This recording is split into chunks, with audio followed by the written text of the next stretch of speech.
You're seated on a park bench, simply enjoying your own company and anticipating your husband's arrival. Suddenly, two imposing figures obscure your view. You glance upward, expecting a friendly greeting, but instead, you're met with the cold embrace of handcuffs and a sneering expression. They declare you don't belong here. They seize you. Fabric rips, the sound jarringly loud in the tranquil afternoon. Humiliation floods your face as onlookers begin to record on their phones. However, these officers are unaware that the black SUV pulling up to the curb carries not reinforcements, but the state's governor and the woman they've just accosted, his wife. This is the chronicle of how sheer arrogance annihilated two careers in mere moments. It was a Tuesday in early October, the sort of day when the Chicago air feels bracingly sharp, yet the sun still retains the lingering warmth of late summer. Highland Park was bathed in a golden glow. Leaves, just beginning to shift into russet and gold hues, danced across the paved walkways. For Dr. Lydia Sterling, this afternoon was meant to be a rare interlude of tranquility. At 42 years old, Lydia carried herself with an understated elegance. She was attired in a cream-colored cashmere midi dress that gracefully hugged her form, complemented by a camel trench coat artfully draped over her shoulders. It was an expensive ensemble, vintage Celine to be exact, but it didn't exude ostentation. Rather, it whispered refined taste. She settled onto an ornate iron bench near the duck pond, glancing at her watch. A Cartier tank, a memento from her husband for their 15th wedding anniversary. She was awaiting Elias. Elias Sterling was more than just her husband. He was the recently inaugurated governor of Illinois. For the preceding 6 months of the campaign, they had both been running on empty, enduring endless gala dinners, speeches, handshakes, and public appearances. Today marked their first scheduled private moment in weeks. Elias had promised to discreetly detach himself from his security detail, or at least keep them at a distance, allowing them to share a coffee and stroll through the park like ordinary people. Lydia took a sip of her latte, the foam momentarily clinging to her lip. She dabbed it away with a napkin, her gaze drifting to the nearby playground, where the joyful shouts of children filled the air. A smile touched her lips. It was a picturesque scene, but beauty, as Lydia was acutely aware, often concealed underlying unpleasantness. She failed to notice the patrol car initially. It was a standard-issue Ford Explorer, creeping along the park's perimeter path, its tires crunching on the gravel. Inside sat two officers on the precipice of making the gravest mistake of their careers. Behind the wheel was Officer Greg Patterson. Patterson, a 20-year veteran of the force, wasn't the kind to command respect. He was the sort who had stagnated at the rank of sergeant due to a volatile temperament and a rap sheet of excessive force complaints so extensive it could prop open a door. He was a man who believed the badge he wore conferred upon him an unassailable authority over anyone he deemed suspect. In the passenger seat sat Officer Shelley Higgins, a rookie.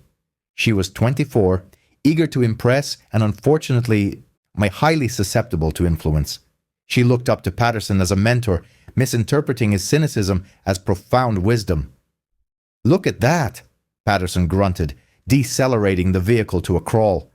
He pointed a thick sausage-like finger towards the bench by the pond. Higgins squinted. "The woman on the bench?" "Yeah, the woman on the bench," Patterson mimicked, rolling his eyes. "What's she doing?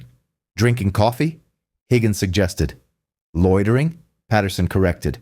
"And look at her. Does she appear to reside in this postal code?" Higgins hesitated.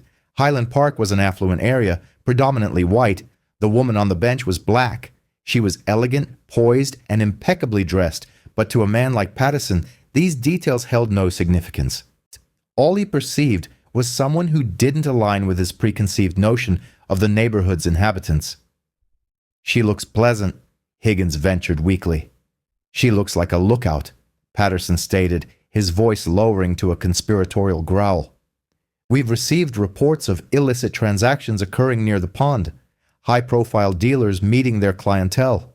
She's sitting there, checking her watch, observing her surroundings. She's anticipating the exchange. It was a fabrication. There had been no reports of drug activity in this particular park for months, But Patterson was bored, and he required a sense of power to feel alive. "Let's go have a chat," Patterson said, shifting the car into park. Lydia didn't look up as heavy footsteps crunched on the pavement. She was composing a text message to Elias. "I'm by the Ducks." "Don't make me wait, Governor." A shadow fell across her phone screen. Afternoon. A voice boomed, devoid of warmth, carrying the imperative tone of someone demanding submission. Lydia looked up, squinting against the sun. 2 police officers stood before her. The man was imposing, his face flushed, his thumbs hooked into his tactical vest. The woman appeared apprehensive, her hand hovering near her hip. "Good afternoon, officers," Lydia replied politely. Her voice was measured, the tone of a woman who had lectured on political science at the University of Chicago for a decade before becoming the state's first lady. She remained seated. She saw no need to rise. "Do you live in the vicinity?" Patterson inquired, bypassing any pleasantries and proceeding directly to a residency check. Lydia visibly paled. This was a question she had encountered before, in shops, hotel lobbies, and even in her own neighborhood. It was the unspoken question that meant, "You are out of place here." "My husband and I are meeting here," Lydia responded, deftly sidestepping his query. "Is there an issue?" "I inquired if you resided in this area," Patterson repeated, stepping closer, his shadow completely engulfing her, invading her personal space. Lydia sighed, a wave of exhaustion and irritation rising within her. "Officer, I am occupying a public bench in a public park. I have not committed any infraction. I am under no obligation to present identification." She was knowledgeable about the law and her rights, but she also understood that for individuals like Patterson, such knowledge was often perceived as defiance. Patterson's face contorted, its color deepening to a crimson that rivaled the turning leaves. He was unaccustomed to refusal, particularly from someone who looked like her. "You are loitering in a high-crime zone," Patterson lied, his voice escalating. "And you are disregarding a direct order from a law enforcement official. Now stand up and provide your identification, or we will have a problem." Higgins shifted uncomfortably. "Sergeant, perhaps we should just quiet down," Higgins began tentatively. Patterson snapped without even looking at her, his gaze fixed solely on Lydia. Lydia's heart began to race. She wasn't experiencing fear precisely, but rather a surge of fury, coupled with a keen awareness of the potential danger. She slowly reached for her purse. "I am going to contact my husband," she stated. He is on his way." "Hand over the bag," Patterson roared. Before Lydia could fully comprehend the situation, Patterson lunged. He didn't wait for compliance. He forcefully grasped her left arm, the one holding her phone, and yanked her upward with violent abruptness. "Hey!" Lydia cried out, her coffee cup tumbling from her other hand, splashing scalding liquid onto her expensive trench coat. "Let go of me! Stop resisting!" Patterson bellowed, the standard pronouncement of an overzealous officer justifying unwarranted actions. He twisted her arm behind her back with excessive force. Lydia gasped in pain. She was not a large woman. Patterson, weighing over 200 pounds, applied leverage that threatened to dislocate her shoulder. "You are making a grave error," Lydia gritted out, and struggling to maintain her balance as he shoved her towards the bench. "Do you have any idea who I am?" "I don't care if you're the Queen of Sheba," Patterson spat, pressing her face down against the rough wood of the bench. "You are under arrest for disorderly conduct and resisting arrest." Higgins moved in, appearing terrified but adhering to her training. She reached for Lydia's other arm. "Please," Lydia pleaded, looking at the younger officer. "My name is Lydia Sterling. My husband is Elias Sterling. Please, just listen." Higgins froze. The name registered as familiar. "Sterling? The governor? She's fabricating," Patterson barked, grabbing Lydia's other wrist. And then it happened. As Patterson jerked Lydia's arms back to secure the handcuffs, his heavy tactical boot caught the hem of her dress. The delicate vintage cashmere, caught between his boot and the force of his pull, succumbed to the strain. The sound was sharp and unnervingly loud. The dress tore from its seam all the way up the thigh, exposing her leg and undergarment. The park fell into an abrupt silence.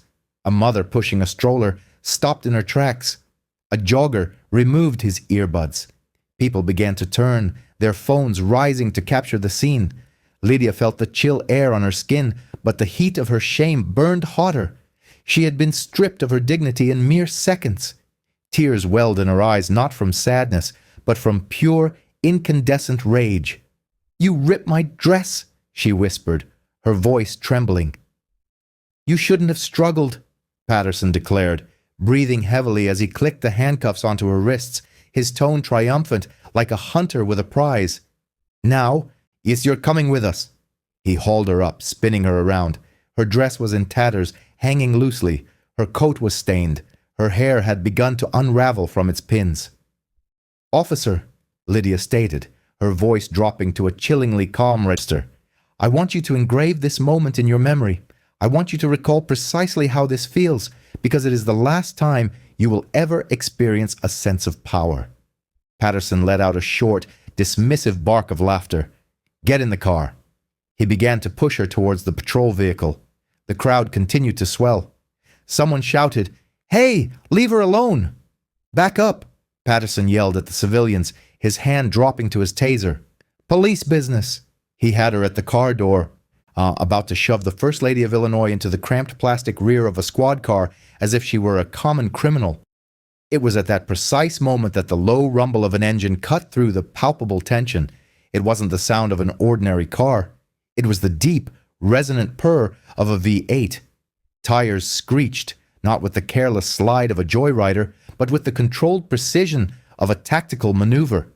A massive black Chevrolet Suburban, its windows darkened to an impenetrable pitch, mounted the curb and halted abruptly 10 feet away. The grille lights, red and blue strobes concealed within the framework, flashed to life. Patterson paused, his hand on Lydia's head, about to push her down. "Who the hell is this?" he muttered. The doors of the Suburban flew open before the vehicle had even fully settled on its suspension. The 4 men emerged, clad in immaculately tailored dark suits and wearing earpieces. They moved with a fluid efficiency and speed that rendered Patterson and Higgins amateurish by comparison. "Step away from the woman," the lead agent commanded, his weapon drawn but held at a low ready. "Step away immediately." Patterson blinked.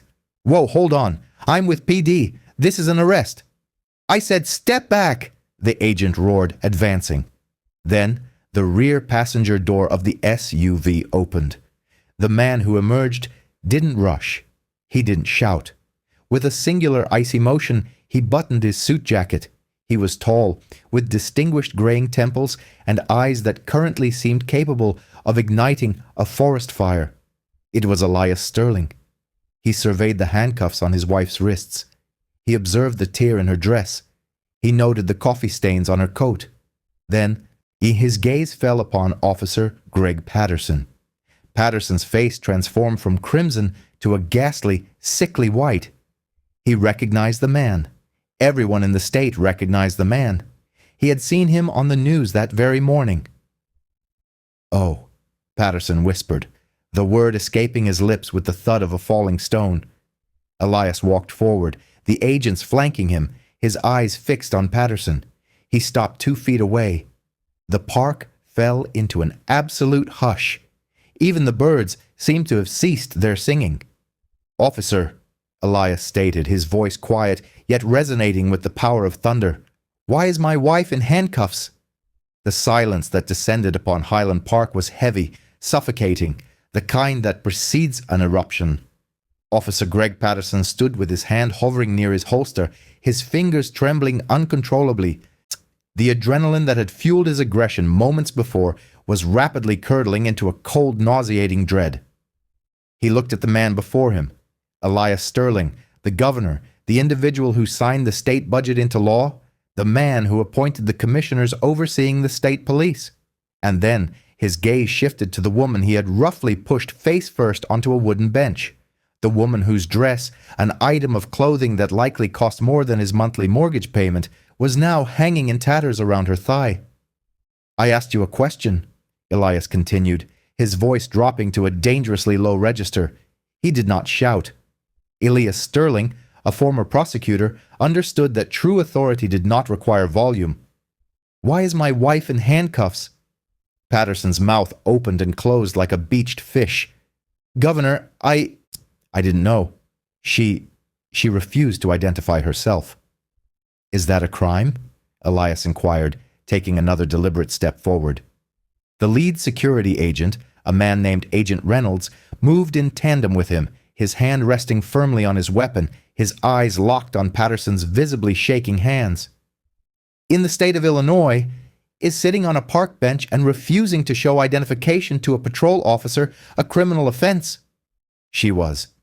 She fit the description," Patterson stammered, resorting to the oldest excuse in the book. "What description?" Lydia interjected. The sound of her voice shattered the oppressive stillness.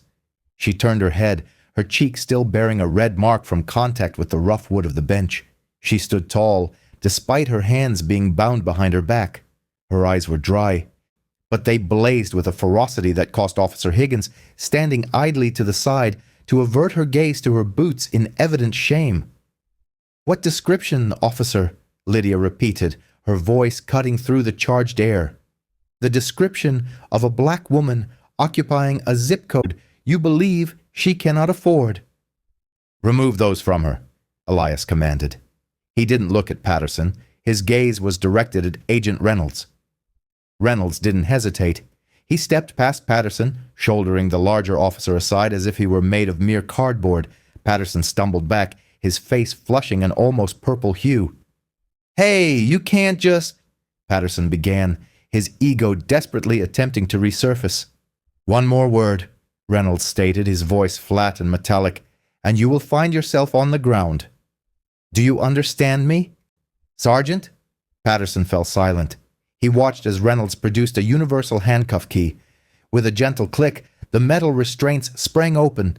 Lydia immediately rubbed her wrists, deep red indentations marring her skin where the metal had bitten into her flesh. Elias was by her side in an instant, removing his suit jacket and draping it around her shoulders, shielding the torn dress from the curious eyes of the crowd and the persistent recording of cell phones. "Are you injured?" Elias whispered, his hands trembling slightly as he gently touched her face. "I am enraged," Lydia replied, her voice steady, "but I am alive." She turned her attention back to Patterson. The power dynamic had completely shifted. 5 minutes prior, he had wielded the authority of the state. Now, he was merely a bully in a polyester uniform facing the formidable wrath of the governor. "Badge number," Lydia demanded, her tone leaving no room for negotiation. Patterson hesitated. "Look, Mrs. Sterling, if we could just discuss this away from the cameras." "Badge number," Elias roared, his composure finally cracking. The shout echoed through the trees, causing the onlookers to flinch. 4,922, Patterson muttered, his gaze fixed on the ground. "And yours?" Lydia inquired, looking towards Higgins. 6,789. "Ma'am?" Higgins squeaked, tears welling in her eyes. "I am so sorry. I attempted to tell him." "Save it for the Internal Affairs review," Lydia stated coldly. Sirens began to wail in the distance. Not just one or two, but it sounded as if the entire precinct was converging on the park. The governor's security detail had clearly initiated a response. Officer assistance needed was one matter. Governor under threat by local PD was an entirely different level of emergency. Within 2 minutes, 3 additional Highland Park squad cars skidded to a halt.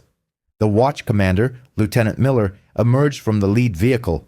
He was a conscientious officer, a man who had strived to reform the department for years. Upon witnessing the scene, the governor's black SUV, the state police detail with weapons drawn, and his own Sergeant Patterson looking like a cornered rat, he appeared on the verge of a heart attack. Miller approached breathlessly. "Governor Sterling, Mrs. Sterling, I received the dispatch call. What in God's name is occurring here?" "Your sergeant," Elias stated, pointing a finger at Patterson that felt as potent as a loaded weapon, "assaulted my wife He profiled her, he battered her, and he publicly humiliated her. He tore her clothing and handcuffed her without justification.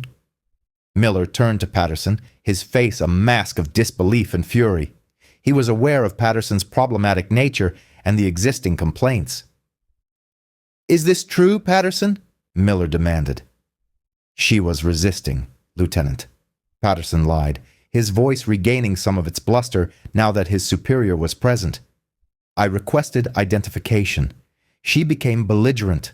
I attempted to detain her. I followed protocol." "He stepped on my dress and yanked me," Lydia corrected, pulling aside the jacket to reveal the ruined cashmere. "He treated me like an animal." Lieutenant Miller surveyed the dress. He observed the crimson marks on the First Lady's wrists. He noted the crowd of approximately 50 individuals holding up iPhones, live streaming the entire incident to Instagram and TikTok. He understood in that moment that his department was about to face utter devastation. "Patterson, Higgins," Miller stated, his voice low and menacing. "Surrender your weapons and badges immediately." "What?" Patterson gasped. "Lieutenant, you cannot be serious. You're going to side with them simply because of who they are. That's politics." "I am siding with the law, you imbecile," Miller shouted. "You laid hands on the First Lady because she was sitting on a bench. Give me your weapon." Reluctantly, slowly, Patterson unbuckled his belt. He handed over his Glock, followed by his badge. Higgins did the same, sobbing openly now. "You are relieved of duty pending an immediate investigation," Miller declared. "Get in the back of my car. You will not be driving." As Patterson was escorted away, stripped of his instruments of intimidation, he cast a backward glance at Lydia. There was no remorse in his eyes, only a simmering, toxic animosity. He didn't see a woman he had wronged. He perceived a powerful adversary who had outmaneuvered him. "This isn't over," his glare seemed to communicate. Lydia met his gaze until he was shoved into the back of the cruiser. She did not flinch. "Let's go home," Elias said gently, guiding her towards the Suburban. As she settled into the plush leather seat of the armored SUV, Lydia looked back at the park one final time. The beauty of the day had vanished, but something else had taken its place. A mission. She retrieved her phone, her hands now trembling as the adrenaline subsided. She opened Twitter. The first trending hashtag was already in place. Hashtag Highland Park Racial Profiling. The video had 50,000 views. It had been uploaded 6 minutes prior. Lydia looked at Elias. "Buckle up, darling," she whispered. "We're about to go to war." The drive back to the governor's mansion in Springfield, typically a 3-hour journey, was completed in 2.5 hours by the security detail, clearing traffic with lights and sirens. The interior of the SUV was silent, save for the hum of the tires and the constant buzz of mobile phones. Elias was on the line with the state attorney general. Lydia sat gazing out the window, an ice pack pressed to her shoulder. The pain was beginning to set in, and the dull, throbbing ache where Patterson had nearly wrenched her arm from its socket. "I want everything," Elias stated into the phone, his voice tight with controlled fury. "I want his disciplinary record. I want his body cam footage. I want the dash cam. I want to know what he ate for breakfast. If there is a single incriminating detail in this man's history, I want it uncovered." He ended the call and turned to Lydia. "The doctor is meeting us at the residence. We need to document the injuries." "I'm fine, Elias," Lydia said, though she winced as the car navigated a bump. "You are not fine. You were assaulted." Elias gently clasped her hand, his lips brushing against the tender skin of her injured wrist. "Lydia," he vowed, his voice low and resolute, "I will see him ruined. The public perception, the police brotherhood, none of it matters to me. I will obliterate his career." Lydia turned to face him, her gaze sharp and unwavering. "No, you won't," she stated firmly. Elias blinked, taken aback. "What do you mean, Lydia?"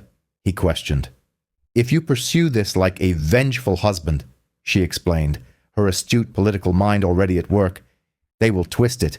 They'll portray the governor as abusing his authority to settle a score with a beat cop. They'll paint me as an arrogant elite who provoked him. Anger isn't enough, Elias. We need to be strategic." She lifted her phone. That video has reached 2 million views. CNN has already picked it up. This situation extends far beyond us now. It's about every woman who sat on that bench, lacking a governor in a black SUV to intervene on her behalf. Meanwhile, in the rather unglamorous break room of the Highland Park Police Precinct, a different kind of strategic discussion was unfolding. Greg Patterson, clad in casual attire, a faded hoodie and worn jeans, sat at a utilitarian metal table. Stripped of his uniform, he appeared diminished, but his palpable rage seemed to inflate his presence.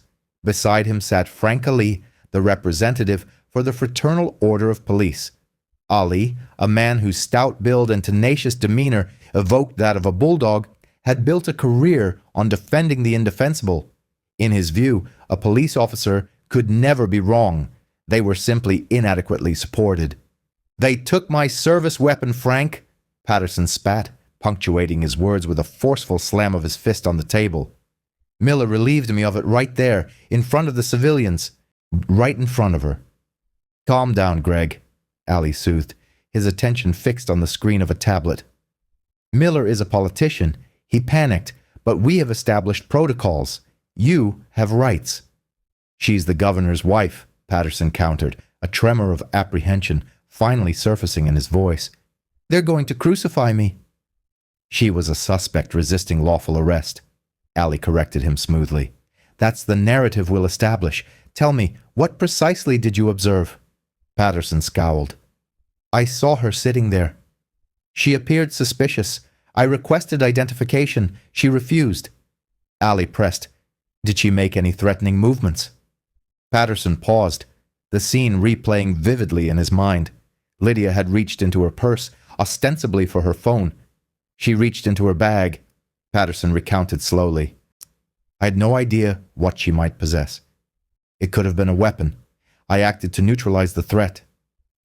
Ali's lips curved into a cold, practiced smile. "Precisely. You perceived a threat to your safety. She was uncooperative.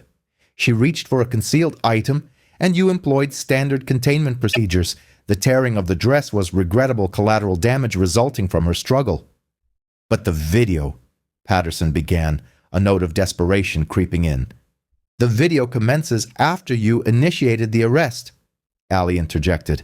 "It doesn't capture any prior suspicious behavior. It doesn't depict the perceived threat. It's entirely out of context." Ali rose, his resolve firm. "I will issue a formal statement. We will seize control of this narrative.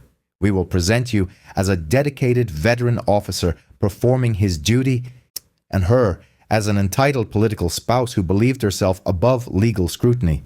We will emphasize the war on cops narrative. Conservative talk radio will amplify it. By tomorrow morning, half the state will consider you a martyr." Patterson leaned back, a slow grin spreading across his face. The prospect appealed to him. 2 hours later, Lydia occupied a plush armchair in the governor's mansion's solarium. The physician had just departed, leaving her with a diagnosis of a sprained rotator cuff and significant contusions on both wrists. Elias entered, his complexion ashen, holding a tablet. "You need to see this," he stated quietly.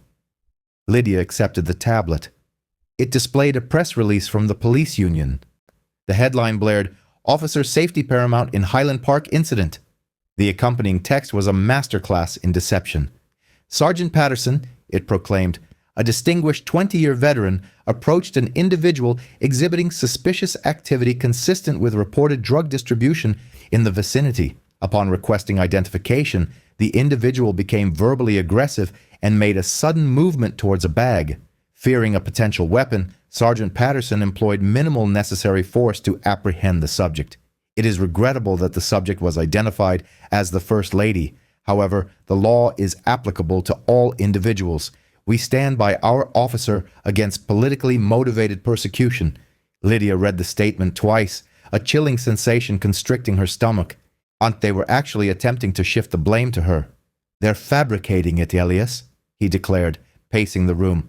"There were no drug distribution reports in that park. I've checked the logs. They're manufacturing probable cause." "It won't make a difference, Lydia," she responded, her gaze fixed on the screen. Look at the comments. She scrolled down. A user, identified as *user123, commented, "Typical. Politicians think they don't have to show ID? Back the blue."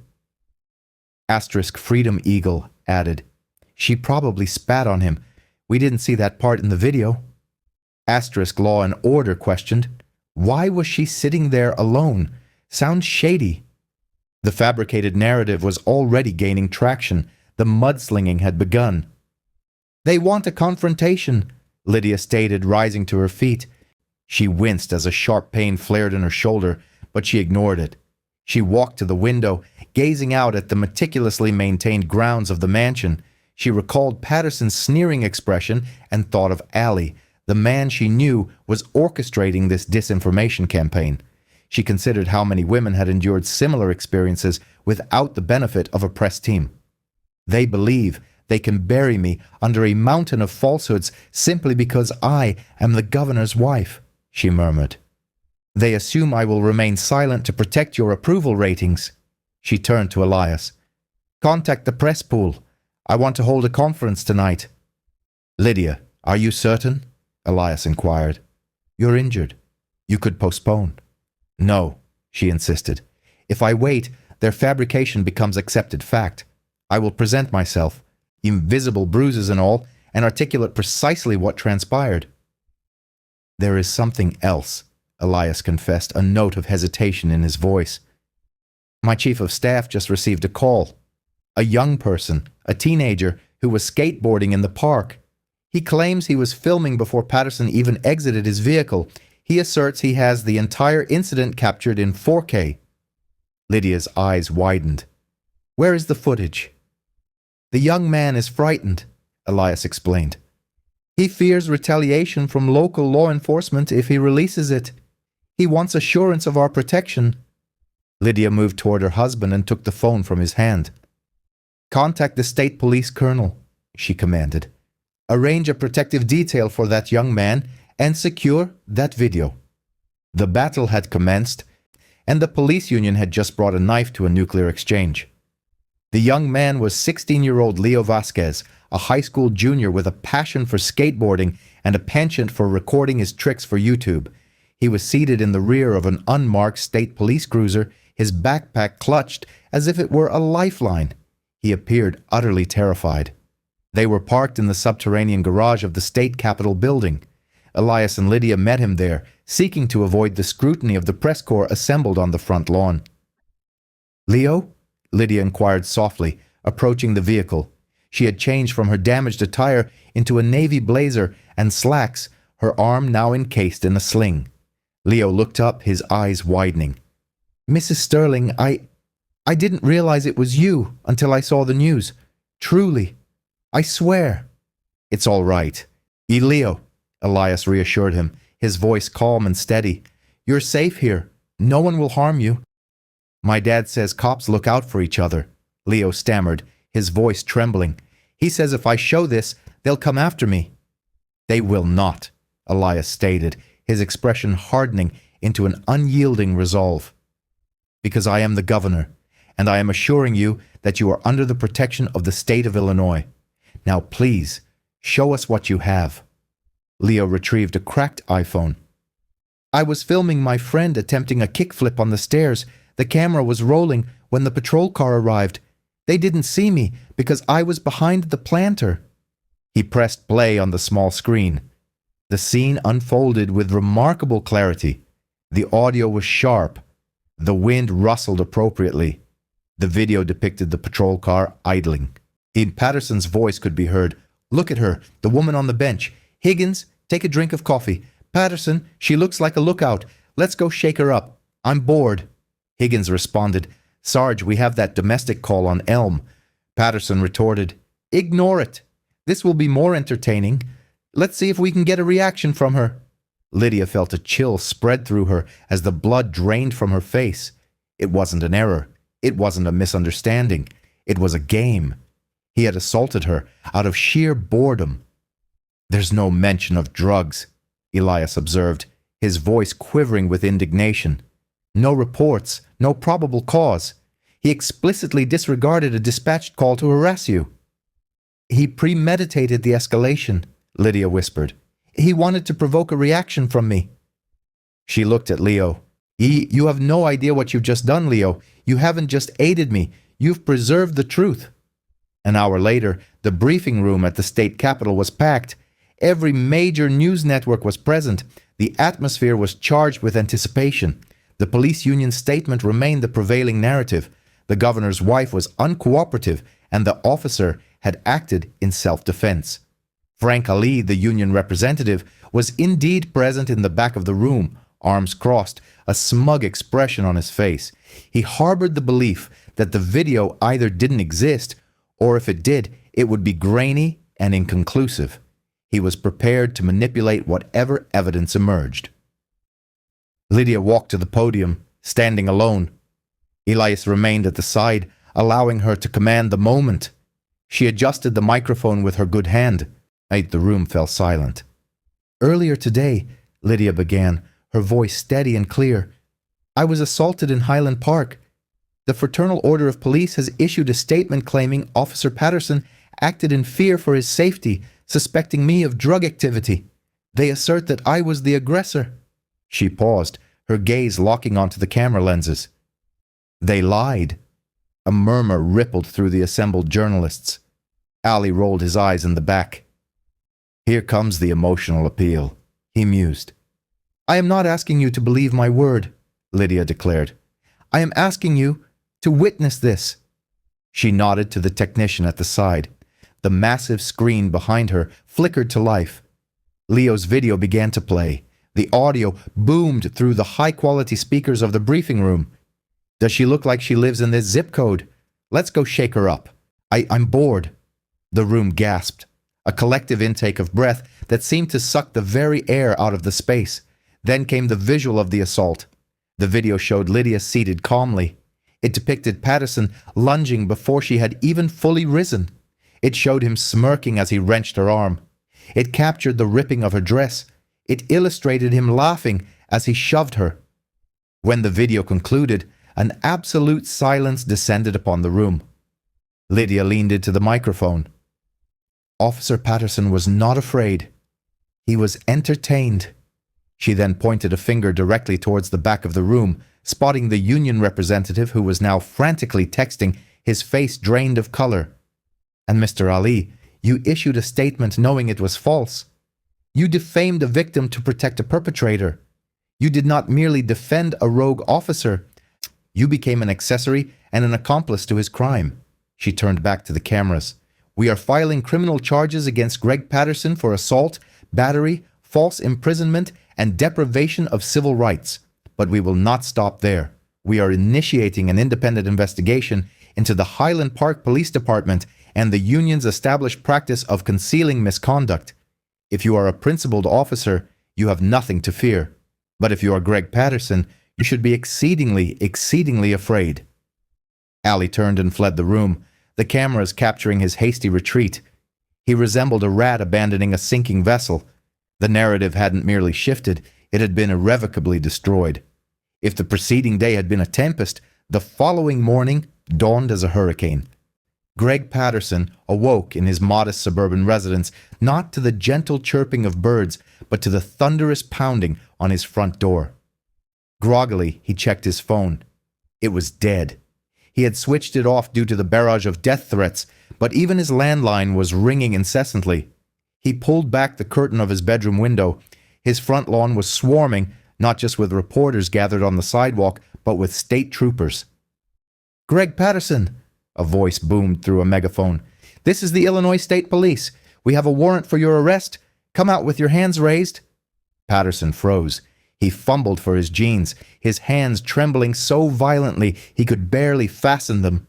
"Karen!" he yelled for his wife. Karen was absent. On the kitchen counter, he discovered a note. "I saw the video, Greg. You told me she attacked you. You told me you were the victim. I can't endure this any longer. I'm taking the children to my sisters. Do not call." Patterson stared at the note, his stomach plummeting.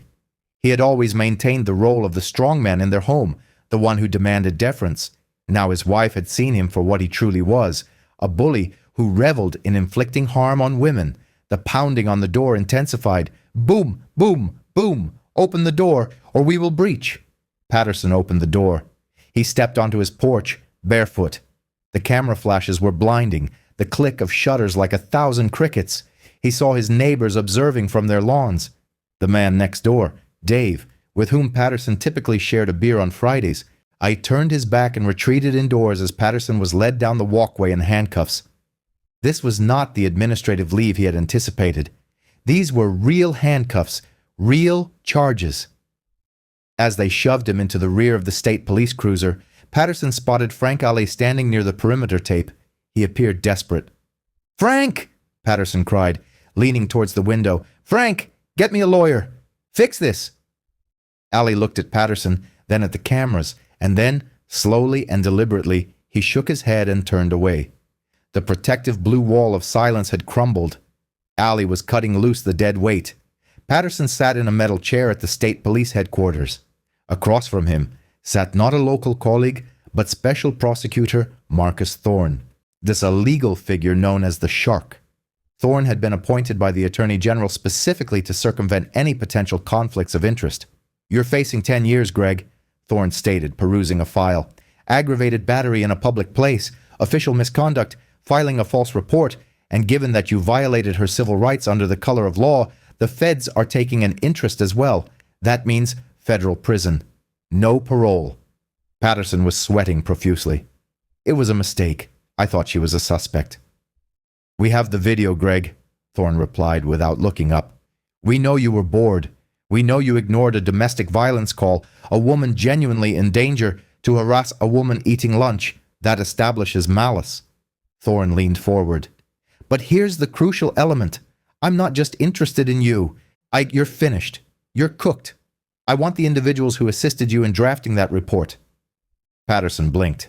"What?" "The report you filed," Thorne clarified. "The one claiming she reached for a weapon. You didn't compose that alone. The timestamp indicates it was edited 3 times after you were in custody. Who logged in as you, Greg? Who dictated what you should say?" Patterson hesitated. He recalled sitting in the break room. He remembered Ali dictating the words. "Write that she was aggressive. Write that you feared for your life." "If I talk," Patterson croaked. "If you cooperate," Thorne stated. "Perhaps you'll serve 5 years instead of 15. Perhaps you'll be placed in a facility closer to your children should they ever wish to see you again." Patterson considered Ali turning his back on him at the house. He thought about the union abandoning him to his fate. "It was Ali," Patterson whispered. "Frank Ali. He told me to lie.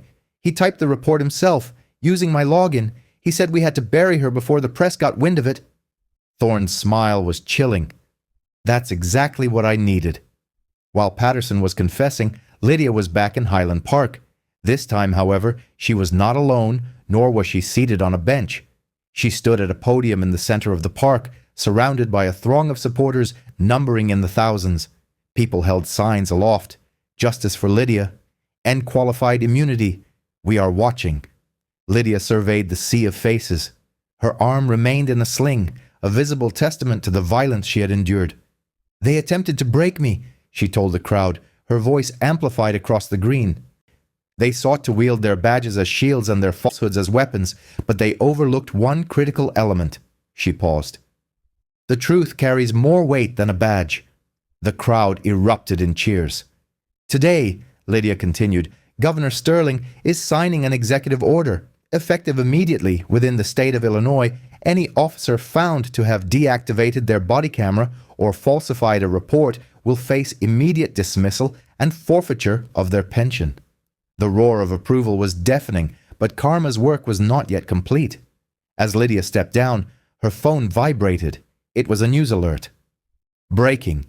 Police Union Representative Frank Ali indicted for conspiracy and obstruction of justice.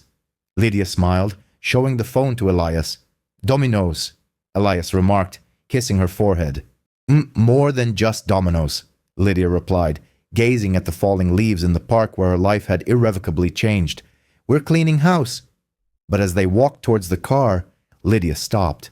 She noticed a young woman standing near the edge of the crowd. The woman appeared hesitant, apprehensive, clutching a small notebook. Lydia recognized that look. It was the expression of someone possessing a story but lacking a voice. Lydia walked over to her, disregarding her security detail's protests. "Hello," Lydia said. The woman looked up, tears welling in her eyes. "Mrs. Sterling, that officer, Patterson, he arrested my brother last year. He claimed my brother had drugs. My brother didn't. But we didn't have any video evidence. My brother is in prison." Lydia felt a cold dread wash over her. Patterson had done this before. Of course, as he had. Monsters don't simply materialize, they evolve. Lydia turned to Elias. "We're not finished?" "What do you mean?" Elias inquired. "We are going to review every single arrest Greg Patterson has made over the past 20 years, Lydia declared, her voice hardening like steel. "We will unseal every injustice he has perpetrated. This is no longer solely about my attire. It is about every individual he has victimized." The ensuing karmic retribution was poised to escalate from personal vengeance to a systemic purge. The weeks following Patterson's apprehension were not tranquil. They were a reckoning. Lydia Sterling had made a promise to the distressed woman in the park, and she was a woman of her word. The governor's office, leveraging emergency executive powers, authorized the establishment of the Patterson Task Force. It comprised a team of 10 independent forensic auditors and defense attorneys whose sole mandate was to exhume the career of Sergeant Greg Patterson. What they unearthed was a veritable graveyard of justice. In a windowless chamber within the state capitol, boxes of files were stacked from floor to ceiling. Lydia, despite her responsibilities as First Lady and her recovering shoulder, dedicated hours each day to this painstaking review. She sat with the attorneys, poring over arrest reports that spanned 2 decades. "Take a look at this," David Chen, the lead attorney, said one afternoon, sliding a file across the table. 208, a traffic stop. Patterson alleged the driver, a 19-year-old college student named Marcus Cole, assaulted him. The dash cam malfunctioned. Cole received 3 years. He lost his scholarship. Lydia read the report. It employed the same language as hers. Subject became belligerent, feared for safety, preemptive force. It was a template, a formulaic justification for brutality. "Get Marcus Cole on the phone," Lydia commanded, her voice trembling with suppressed fury. "And find the judge who sentenced him." 6 months later, the Cook County Courthouse was a scene of intense activity. It was more than just a trial. It was a public exhumation of corruption. Greg Patterson occupied a seat at the defense table. He bore little resemblance to the hulking bully who had patrolled Highland Park. He had lost 30 pounds. His suit hung loosely on his emaciated frame. His skin was pallid from months spent in solitary confinement, a necessary measure for his own safety, as the general jail population would have readily brutalized a corrupt officer. Beside him, at a separate table, sat Frank Alley. The union representative had attempted to broker a plea arrangement, offering to provide testimony against Patterson in exchange for amnesty, but the special prosecutor, Marcus Thorne, had declined. "We have no need for your statement, Frank," Thorne had stated. "The electronic mail exchanges are in our possession. We have the system access records. You are on record instructing him to falsify information." The legal proceedings spanned a fortnight. A continuous stream of individuals presented their accounts. It wasn't solely Lydia. The spectral figures from Patterson's past also emerged. Marcus Cole, now 25 years of age, recounted how Patterson had surreptitiously placed a bladed weapon in his vehicle. Miss Sarah, the woman encountered at the park, observed her sibling, Jamal, provide testimony remotely from correctional confinement, detailing how Patterson had assaulted him in an alleyway and subsequently filed charges of resisting an officer to conceal the contusions. However, the most damning revelation occurred when Patterson elected to take the stand to present his defense. His legal counsel, a court-appointed attorney who evidently harbored no enthusiasm for the case, posed a straightforward inquiries. "Were you aware that she was the governor's spouse?" "No," Patterson responded, his voice barely audible, a mere whisper. "Had you possessed that knowledge, would your actions have differed? The entire courtroom held its collective breath. Patterson directed his gaze towards the jury. He then looked at Lydia, seated in the foremost row, her demeanor composed and resolute. Yes, Patterson conceded. I would not have initiated contact with her. A collective intake of breath swept through the assembled onlookers. Special Prosecutor Thorne rose to commence his cross-examination. He advanced deliberately towards the witness stand. So, Thorne articulated, his voice cutting through the atmosphere with the sharp precision of a blade, you acknowledge that your conduct was deemed appropriate solely when the individual was vulnerable. You admit that you treat citizens disparately based on your perception of their protective affiliations. That is not what I intended to convey, Patterson faltered. That is precisely what you intended, Thorne bellowed, striking the railing with his hand. You are not a sworn officer of the law, Mr. Patterson. You are a predator who only preys when you believe the quarry is incapable of retaliating. However, you targeted the incorrect prey. Thorne turned his attention to the jury. The defense implores you to accept this as an error, a momentary lapse in judgment. It was neither. It was a pattern of behavior, a 20-year career predicated on the subjugation of individuals who lacked the capacity to petition the governor.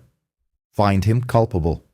Not merely for Lydia Sterling, but for Marcus, for Jamal, for every individual who has ever quaked in apprehension upon witnessing his badge. The jury's deliberation concluded in under 3 hours. As the foreman ascended, Patterson closed his eyes. We, the jury, pronounced the accused, Gregory Patterson, guilty of all charges. Aggravated battery, dereliction of official duty, perjury, an infringement of civil liberties. The presiding judge, a woman of severe countenance named Justice Halloway, peered over her spectacles at Patterson. Mr. Patterson, she declared, you swore an oath to serve and safeguard. You exploited it to intimidate and annihilate.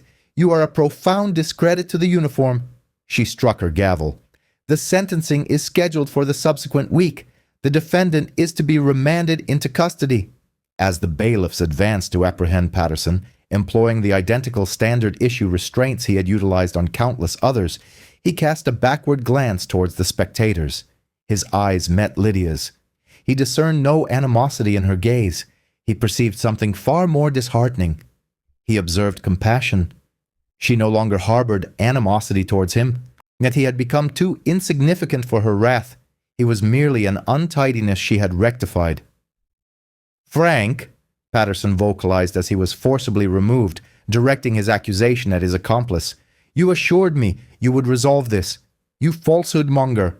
Frank O'Malley, who had recently been convicted of conspiracy and sentenced to 5 years of incarceration, fixed his gaze upon the floor, his face concealed within his hands. The established order had not merely functioned, it had retaliated with the destructive force of a colossal hammer. 1 year elapsed, and the foliage in Highland Park once again began to transition to shades of gold. It was the identical period of the year, the same invigorating atmosphere, the same quality of illumination that had graced the park on that momentous Tuesday. Lydia Sterling ambled along the gravel walkway. This occasion, she was not awaiting on a solitary bench. She was strolling, hand in hand with Elias, but the park had undergone a transformation. Adjacent to the pond where waterfowl congregated, in the place of the former wooden bench, stood a new artistic installation. It was not a sculpted effigy of Lydia. She had expressly refused such a tribute. Instead, it was a straightforward monument fashioned from polished granite. Inscribed upon its surface were the pronouncements of the Fourth Amendment. The right of the people to be secure in their persons, houses, papers, and effects against unreasonable searches and seizures shall not be violated. Beneath this, a modest plaque bore the inscription, "In honor of the voices that were finally heard." Lydia traced her fingers across the cool stone. "It is exquisite," Elias remarked softly. "It is essential," Lydia countered. The repercussions had been absolute. The municipality of Highland Park, confronting a substantial federal litigation initiated by Lydia, had reached a settlement amounting to $10 million. Lydia retained not a single cent. She had channeled the entirety of this sum into the establishment of the Sterling Legal Defense Fund, a charitable organization committed to providing superior legal advocacy for victims of official misconduct who lacked the financial means for representation. As a consequence of this fund, Jamal had been released from incarceration. His conviction had been officially nullified 6 months prior. He was presently employed as a youth mentor, assisting adolescents in remaining disassociated from illicit activities. Owing to this fund, Marcus Cole had his criminal record expunged and had returned to his academic pursuits, completing his degree. And Greg Patterson, he was presently serving the inaugural year of a 15-year sentence at a federal correctional facility located in Indiana. Because of his prior status as a law enforcement officer, he was maintained in permanent protective custody. He spent 23 hours each day within a cell measuring 6 by 8 feet. He had forfeited his pension. His marital partner had initiated divorce proceedings. His offspring visited infrequently, finding it impossible to reconcile the father they knew with the monstrous figure the world perceived. He had craved dominion. He had yearned to feel like a sovereign. Now, he was among the lowest of the low, a man compelled to seek authorization for basic bodily functions. The karmic retribution was absolute. Lydia subsided onto a new bench situated near the monument. She observed a police cruiser proceed at a leisurely pace along the perimeter road. The vehicle halted. 2 officers alighted. They appeared youthful. Their demographics were diverse. They were attired in body cameras, their indicator lights emitting a green glow, signifying active recording in accordance with the new state legislation. They approached Lydia and Elias. Lydia instinctively tensed, a residual reaction she recognized might never fully dissipate. "Good afternoon, Governor." "Mrs. Sterling," the female officer addressed her respectfully. She did not demand identification. She maintained a respectful distance, yet refraining from any imposing posture. "We merely wish to express our gratitude." Lydia regarded her with surprise. "For what?" "For the changes," the officer stated, gesturing towards her body camera. "The individuals from the old regime, like Patterson, they made it exceedingly difficult for the remainder of us to perform this job competently. They fostered animosity towards us. Their removal has afforded us the opportunity to truly reintegrate within the community." Lydia offered a smile. It was a genuine, warm expression. "Simply perform your duties with integrity, officer. That is all we request." "We shall, Mom." The officers acknowledged with a nod and resumed their patrol, offering a wave to a group of teenagers engaged in skateboarding nearby. These were adolescents whom they were not accosting, but rather safeguarding. Lydia reclined her head upon Elias's shoulder.